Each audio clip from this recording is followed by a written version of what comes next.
Дружочек, наш мерч «ДВА ЕНОТА» и конфетка Джоли Ранчер разлетелся как горячие пирожки. И мы решили сделать новую партию, все так же с любовью, да еще и в новых цветах. Успей урвать свой кусочек апвоута по ссылке в описании. И как всегда, спасибо, что поддерживаешь канал. О каких вещах не задумываются люди, рассматривая тему зомби-апокалипсиса?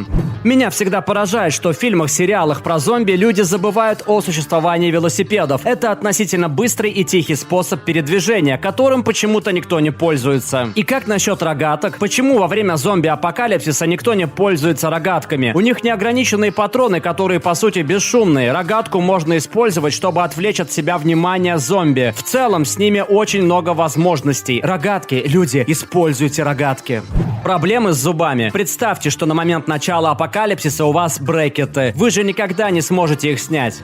Запах. Разве мы не привыкнем к запаху спустя какое-то время? Да, на самом деле нос довольно быстро теряет чувствительность к воне, и это прикольно. Комары и клещи могут стать для нас настоящей большой проблемой, ведь животные также подвержены зомби-вирусу. Большинство людей умрут от вирусов в своих постелях с высокой температурой дома или в больнице, по крайней мере в самом начале апокалипсиса. Поэтому не удивляйтесь тому, что большинство зомби будут в пижамах, больничных халатах с просвечивающейся или вовсе голой жопой. Любопытная деталь, а еще мне кажется, что многие люди умрут просто потому, что не смогут всерьез воспринимать зомби в таком одеянии. По крайней мере так будет в первые несколько дней. Мы могли бы остановить весь этот зомби-апокалипсис, если бы просто завязывали шнурки на ботинках людей, прежде чем их хоронить. Отличная идея, а еще можно связать им руки, чтобы зомбаки не могли ползти. Либо вспомнить средневековые времена и рубить трупом головы перед погребением, или просто всех кремировать.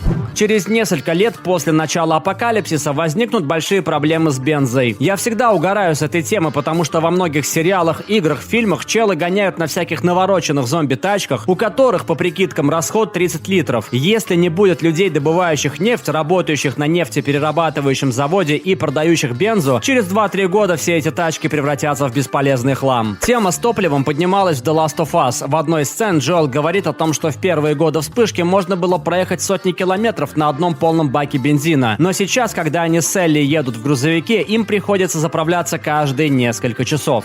Банки по-прежнему будут требовать свои квартальные взносы, а через неделю вам позвонят из тренажерки. Работал в спортзале, уверен, что так и будет. Сочная зомби-акция. Не будь самым слабым звеном своей команды. Присоединяйся к нам всего за $10 в месяц. Откуси кусок от нашей акции прямо сейчас. Отправь СМС со словом «мозги», чтобы получить бонус. Ты же не хочешь выглядеть этим летом, как ходячий мертвец. Почему-то никто не говорит, что людям придется жить в отсутствии каких-либо удобств. Все будет не так прикольно, как некоторые себе воображают. Нехватка еды, лекарств, средств гигиены, медицинской помощи, хорошей одежды, обуви и так далее и тому подобное. Носите контактные линзы? Желаю вам удачи в поисках солевого раствора или в нахождении большего количества линз. А еще может быть так, что вы снимете их перед сном, а в это время на вас нападут. В общем, условия будут адски хреновыми. В конце концов, во время похода в туалет по-большому вам придется просто какать и все. Не будет никакого приятного ритуала каканья. Мужчины не смогут пойти в туалет на час, чтобы посидеть там и просто расслабиться. Не будет никаких снеков и тиктока. Изменено. Ребят, я лишь рассуждаю о таких предметах роскоши, как туалет и снеки. Я не имею в виду, что надо использовать их в одно и то же время. Прикройте свою кожу, нацепите шлем на все лицо и наденьте кевларовую куртку, штаны. Так вы будете практически неуязвимы от зомби. Даже кожаная куртка сварщика или фартук плотника могут вам помочь. Сварочная снаряга в целом может оказаться очень полезной во время зомби-апокалипсиса. Идеи, которые приходят вам в голову, и места, куда вы думаете отправиться, скорее всего, сходятся с тем, как думает бесчисленное множество других людей. Ага, я просто засяду в ближайшем Walmart и буду там обороняться. Нет, не будешь, потому что сельский мужичок Терри уже забрал это место себе и грохнет тебя из своей ружбайки, если увидит, что ты решишь посягнуть на его территорию. Или, что даже более вероятно, когда ты подойдешь к Walmart, там уже будет огромная толпа зомби, которая очень сильно тебя ждет. Только что вернулся из Walmart, походу началось, зомби уже там.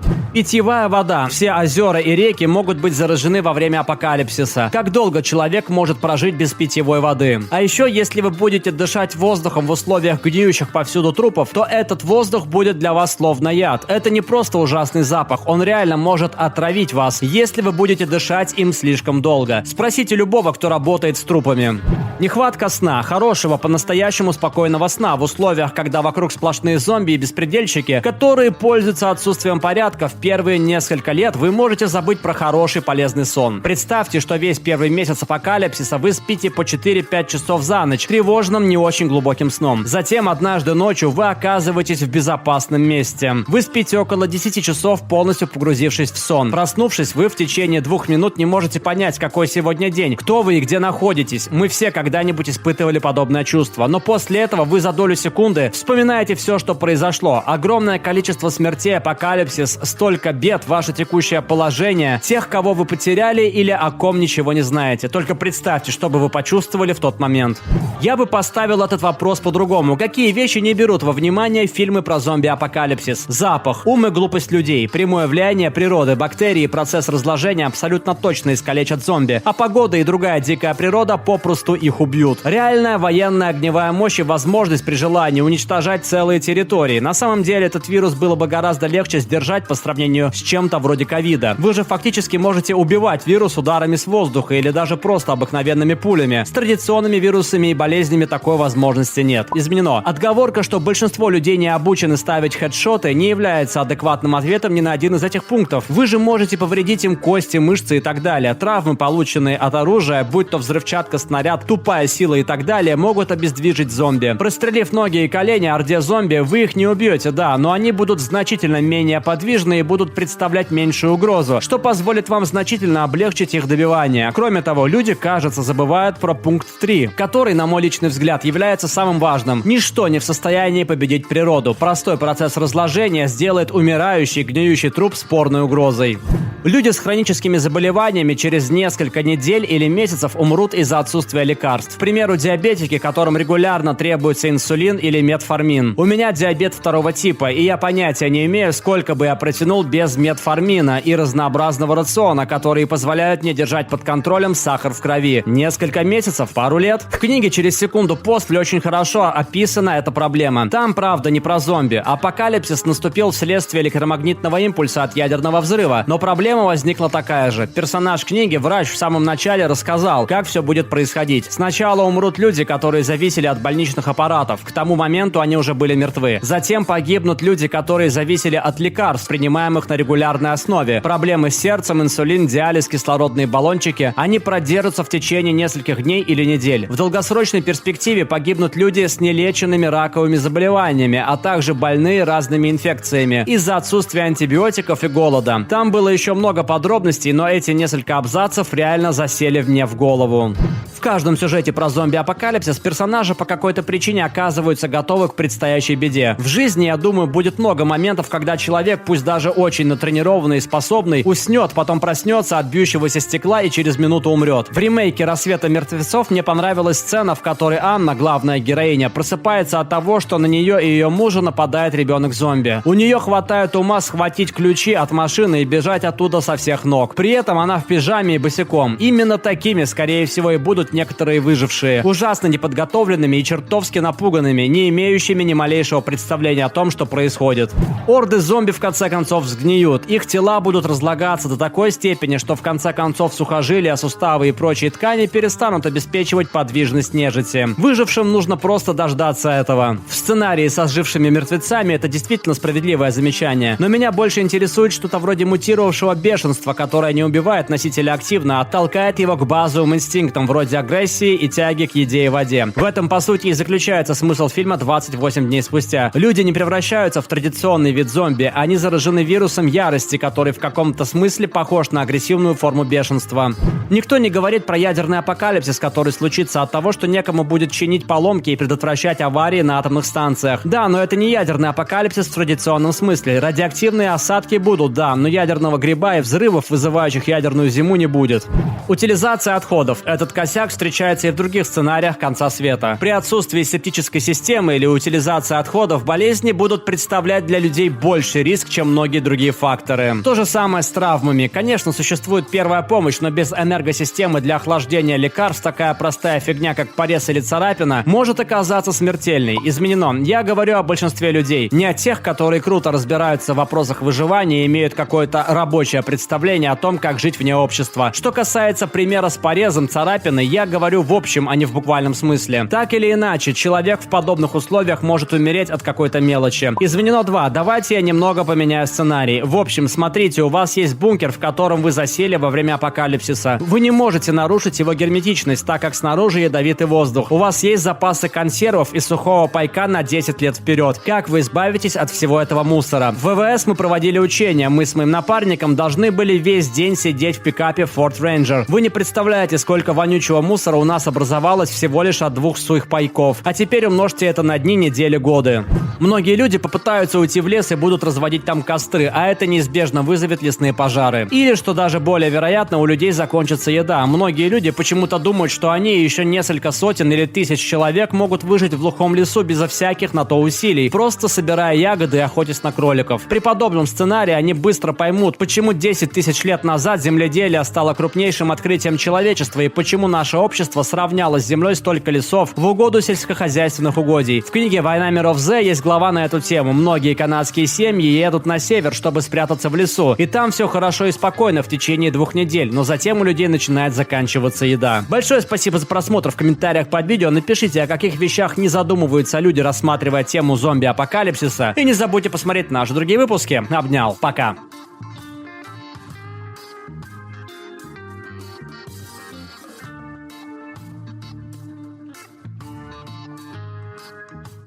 All right, everyone's presentations are done.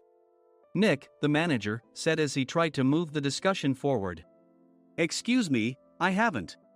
I recently found out something. Nick interrupted me and began to speak. There's apparently someone in this department who didn't graduate high school and is just a part-timer. Meetings should be for employees only. Absolutely right. His lackey, Mike, of course, agreed with Nick. I'm leaving. After leaving the meeting room, I started to shut down my computer.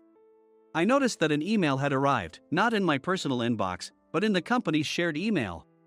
Thinking, there's no point in speaking up, no one will listen, I went home quietly. The next day, I heard a commotion from Nick's desk. He was staring at his computer screen, his face pale. Nick! Is something wrong? Mike looked at the screen with him. And he turned even paler than Nick. Why is he so angry? Knowing the reason for Mike's distress, I thought to myself, serves them right. My name is Adam. My mother passed away when I was in the 9th grade, and I was raised by my father. Well, you could hardly call it being raised. After my mother passed, my father changed. He drowned his sorrows in alcohol, and though he still went to work, he squandered our living expenses on horse racing. Because of that, I had to start working part-time as soon as I entered high school. Every month, I went to the convenience store with bills in hand that couldn't be auto-deducted from my father's account. Even though I endured it because I didn't want to be alone, I reached my limit in my 2nd year of high school and dropped out. I found a live-in job at a distant inn. Thank you for everything.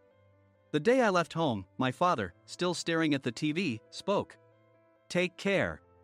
That was our last conversation. Back then, 18 wasn't the age of majority, so I needed my father's permission to work, and I couldn't hide my place of employment. Yet, my father never visited me even once. I kept working just to survive, and before I knew it, I was 42. Years of hard work paid off, and I was transferred to the headquarters. I was thrilled to be recognized by the company, as I thought I'd be working in the field until retirement due to my lack of formal education. Listen up. Our work can change the future of our employees. Don't drag us down. On my first day after the transfer, Nick, dressed in an expensive suit, spoke sternly. There was a reason for this. Our inn was located in a prominent tourist destination, known so well that everyone in the state could sing its commercial jingle. At its peak, we had 5 locations within the state. But that was long ago. Due to financial difficulties and aging facilities, only the place where I had worked for many years and the original establishment remained. I was prepared to lose my job anytime, but now there was a glimmer of hope. With the rise of social media, the tourist area where the inn was located started gaining attention again. Depending on how hard the sales department, where I was transferred, worked, we could either thrive or be forced to give up this prime location to the new hotel chains continuously popping up. For Nick, who had switched careers from another industry to strengthen our sales, this was a battle he couldn't afford to lose. I understood why he had to be strict. "I will do my best." Nick sneered at my enthusiastic declaration. "Did you not hear what I said?" "I'm sorry." I thought I was listening carefully. Out of habit from years of customer service, I apologized reflexively, though I had no idea what had offended him. Someone was watching me with a smirk. In this department, there are those who are expected to excel and those who have been shoved here because they have nowhere else to go. You are the latter. It was Mike, the section chief. He's 7 years younger, at 35. But he was called to headquarters much earlier than I was and had been moving around within the headquarters ever since.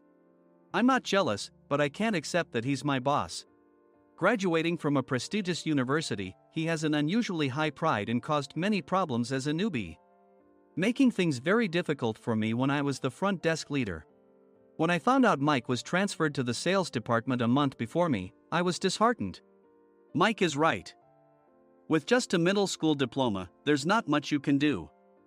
Don't even think about achieving results. As if I didn't exist, Nick remarked, "I'm thirsty." Mike eagerly ran to the coffee maker. It seems Mike is Nick's lackey. I regretted being happy about my transfer to headquarters, wishing I had stayed on site forever. Send a direct mail to every company on this list by the end of the day. Nick only assigned me tasks that even a new graduate could handle. What? There are over 1,000 companies. You want me to send to all of them by today? Yes, if you and your fellow misfits split the work, even those with nowhere else to go should finish by today. I glanced at the employees typing away expressionlessly. They were worn out from customer service, only thinking about leaving on time, or were women reassigned after having children, with zero motivation for work. Even Sam, a new graduate from the same university as Mike, who was supposed to be among the expected achievers, had no enthusiasm for the job, having joined the company wanting to do customer service. "I don't care what they say, I plan to quit anytime," he said. Only Nick and Mike were highly motivated, making all the decisions between the two of them. I originally only wanted to work at the inn to survive and had no particular attachment to this job. I swallowed my words, thinking I had no right to reprimand them. About a month after the transfer, Nick told us with a frustrated look, "To commemorate the 50th anniversary, we've decided to create a plan exclusive for one group per day."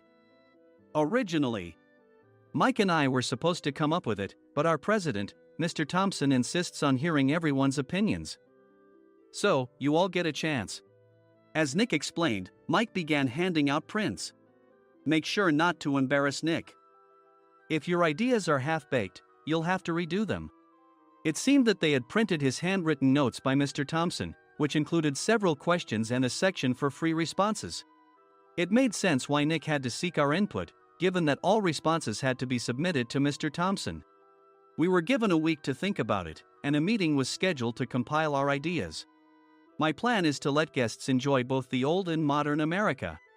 Nick began the presentations. Guests would watch a master confectioner at a nearby traditional sweet shop make sweets in front of them. The welcome drink would be premium tea in a bottle. Nick's plan was certainly attractive. After his presentation, Nick called on us to present in the order we were seated. Just as I stood up for my turn. "All right, everyone's presentations are done." "Excuse me, I haven't. I recently found out something." Nick interrupted me. "There's someone in this department who didn't graduate high school and is just a part-timer." He was likely talking about me. I joined the company as a part-timer and was made a full-time employee when I turned 20. That was 20 years ago, so Nick and Mike probably had no chance to know until recently. Meetings should be for employees only. Absolutely right. After that, Nick kept creating opportunities to solicit everyone's opinions, purposefully excluding me from speaking. The meeting unexpectedly heated up and went past the scheduled end time. A few people asked to leave, and the discussion continued with the remaining few. "Still here?" Normally, you'd leave in that situation. Though I had no attachment to the job initially, hearing kind words from customers made me want to make them happier. For someone like me, with nowhere to go, the inn was my home and customer service was my life. I felt pathetic about my current self. I'm leaving. I left the conference room and started shutting down my computer. I noticed an email had arrived, not in my personal inbox, but in the company's shared email. Thinking no one would listen to what I had to say anyway, I quietly went home. The next day, while preparing the DM as instructed, I heard a commotion from Nick's desk. In his haste to stand up, he hit his knee on the desk. He stared at his computer screen, his face pale. "Nick? What's wrong?" Mike, thinking he should be the first to rush over, approached Nick while still wearing his coat. He peered at the screen with Nick. And he turned even paler than Nick. Why is he so angry? Who is responsible for this company? Nick, more irritated than ever, asked, and Mike answered without checking. Probably Sam. Sam wasn't there because he was attending a morning training session for new hires.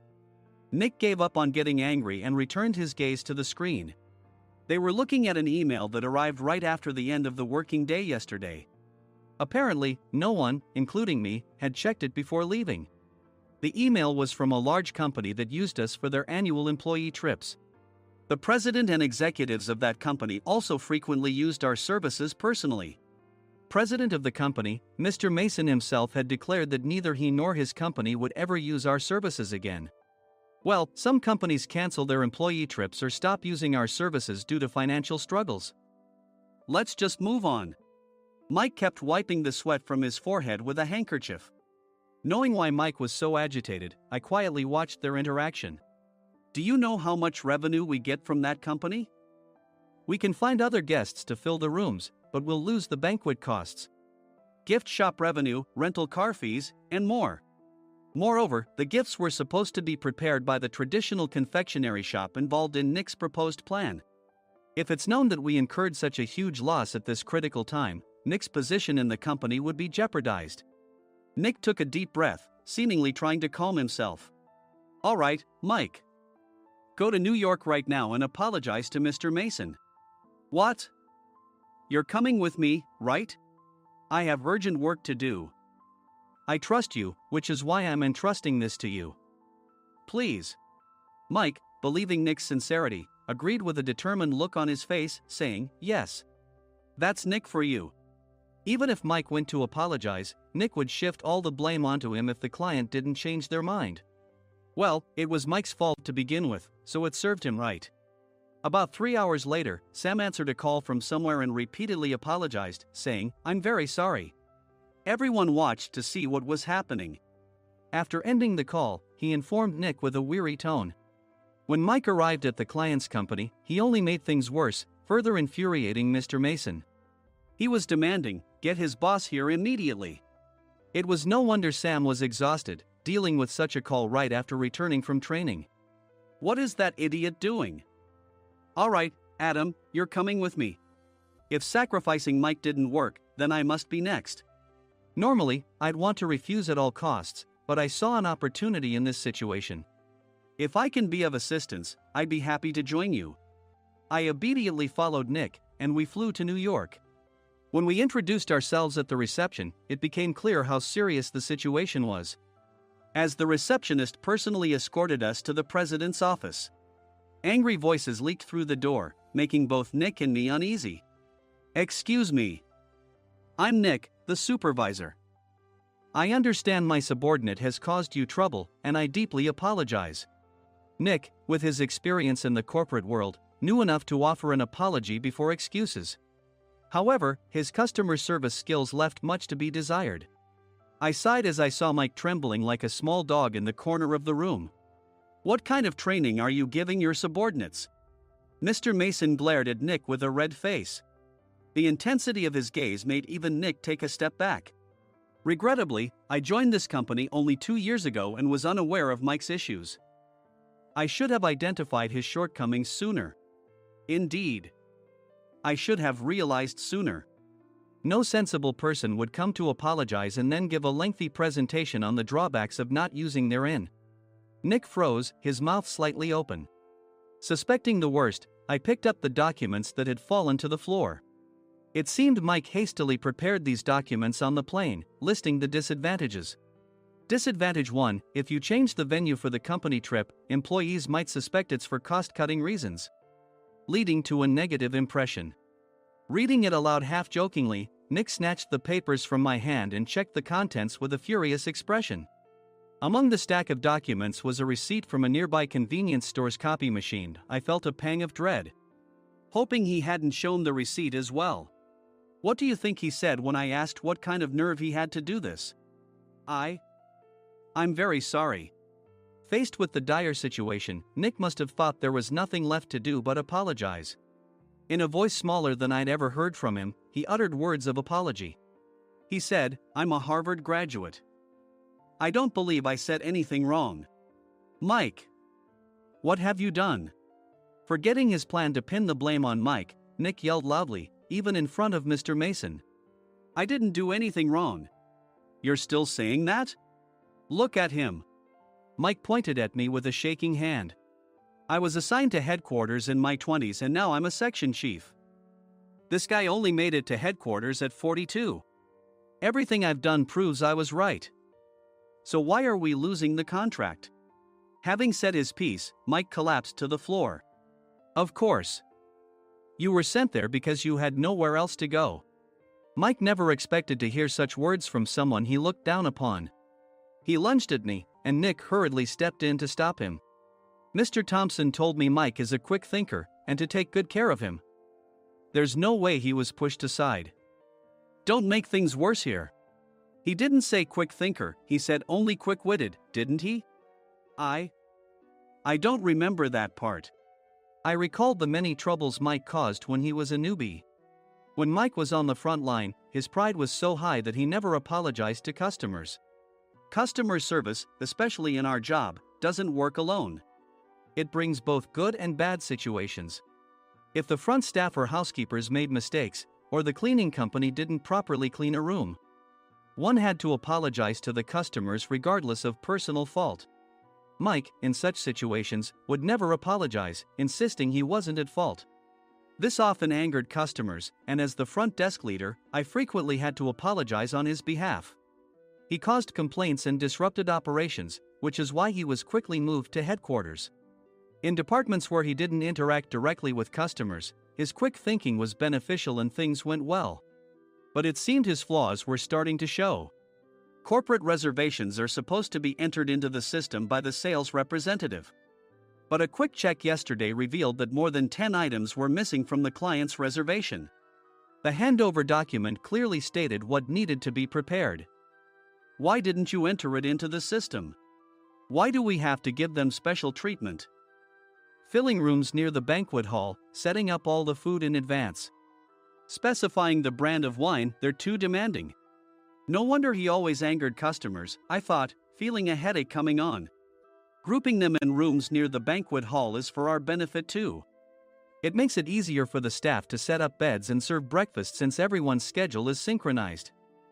As for the other requests, Mr. Mason suggested them to lighten our load. I didn't know that. Nick finally seemed to realize that Mike was the one who had angered the client. What did you say to them? I just told them we wouldn't give them special treatment anymore. We shouldn't waste effort on things that don't bring in money. I was utterly exasperated at his lack of understanding of customer service. Of course, we shouldn't comply with unreasonable demands.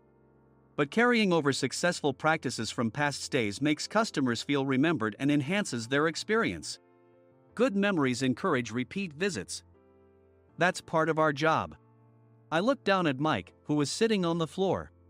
In our job, nothing is a waste.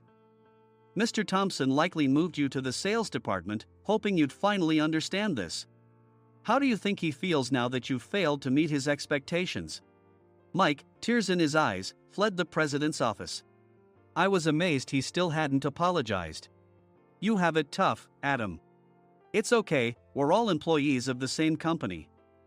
I deeply apologize for this disrespectful incident. Especially after all the care you've shown us. If it weren't for you, Adam, I really would have stopped staying here. When I heard you were moving to the sales department, I was willing to reconsider if you handled it. Seeing us talk so amicably, Nick's face contorted. Do you two know each other? Adam's service is excellent. I always requested him specifically. Normally, we don't accept specific staff requests, but we made an exception for Mr. Mason, adjusting my shifts accordingly. He had personally stayed at our hotel just before my transfer, and during casual conversation, I mentioned, I'm moving to the sales department soon. If I hadn't told him then, things could have been much worse. Please continue to take care of us. I look forward to it. On the return flight, Nick awkwardly offered me a can of beer. It's still working hours. Of course, I had no intention of forgiving him for a single beer. Nick might try to pin everything on Mike and avoid any consequences. While pondering this, a startling fact came to light. Nick, the tea bottles for the plan have arrived. I handed Nick a bottle labeled with our inn's name. They look good. What are you talking about? These are plastic bottles. I had assumed we would use the trendy, high-end bottling tea. But what arrived were ordinary plastic bottles of tea with customized labels. The only unique aspect was the label, which had the inn's name, making it look customized. Upon further investigation, I discovered that a substantial amount of money was set to be paid to the tea company. It was priced like bottling tea. Does this plastic bottle really cost $100 each?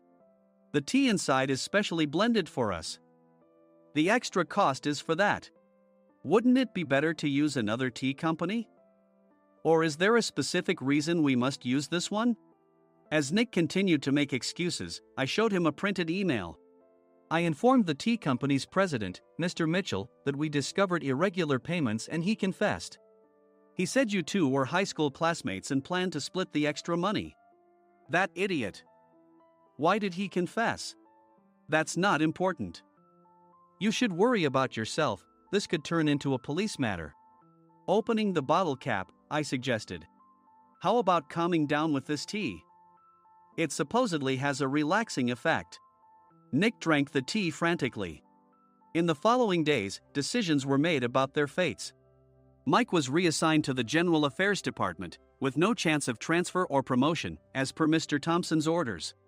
As for Nick, since the payment to the tea company hadn't yet been made, he narrowly avoided legal trouble. Instead, he was encouraged to leave the company, and to avoid further complications, Nick submitted his resignation. Rumor has it that connections between HR departments have made it difficult for him to find new employment. Even though it was good to have those two gone, something unexpected happened in the sales department. Everyone became motivated and united in refining the 50th anniversary plan. In the end, my plan was adopted. We collaborated with the Tourist Information Center to provide personalized guides. The plan, tailored to the number of guests, was truly special for the 50th anniversary. Hey, is Adam's family coming to stay? I immediately booked that special plan for my family. Sam noticed it on the reservation list and quickly picked up on it. Yes, I'm inviting my father. That's great. I might invite my parents too. I lacked the courage to face my father just as Adam. But here, with the confidence Mr. Mason praised, I felt ready. The 50th anniversary plan was a perfect opportunity to reconnect with my father. I hoped to bring back the days when we could laugh together as we once did.